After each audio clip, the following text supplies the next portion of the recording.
Namaste children.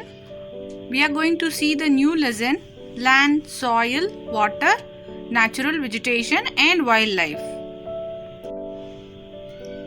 Land is the most important natural resource. It covers only about 30% of the total area on the earth's surface. Do you know children, 90% of the world population occupies only 30% of the land area. The distribution of population is different all over the world because it's due to varied characteristics of land and climate. Plains and river valleys offer suitable land for agriculture. Hence, these are densely populated areas of the world. How we are using the land resources?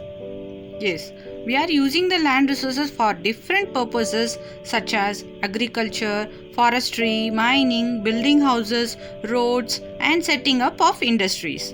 This is commonly termed as land use. Land can be classified on the basis of ownership as private land and community land. What is private land? Private land is owned by individuals, whereas community land is owned by the community for common uses like collection of fodder, fruits, nuts or medicinal herbs. These community lands are also called common property resources. The quality of land also differs from place to place. Today, the vast changes in the land use pattern also reflect the cultural changes in our society. Look at the pictures carefully.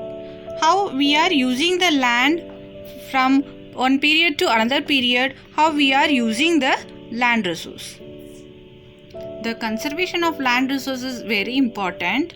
Therefore, we have to check these common methods like afforestation, land reclamation, regulated use of chemical pesticides and fertilizers, and checks on overgrazing. These are the common methods. We have to check that land resource, and also we should take steps to conserve the land resource. Soil is closely linked to the land. What is soil? The thin layer of grainy substances covering the surface of the earth is called as soil. Landforms determine the type of soil. Soil is made up of organic matter, minerals and weathered rocks found on the earth. What is weathering, children? Weathering is nothing. That is the breaking of rocks or dissolving of rocks and minerals on the earth's surface by external factors. What are the external factors? Air, sunlight, temperature. These are the external factors which one affecting that rocks. There are three types of weathering will happen: physically, chemically and biological changes will happen in the process of weathering. Thank you children. Let us continue in the next class.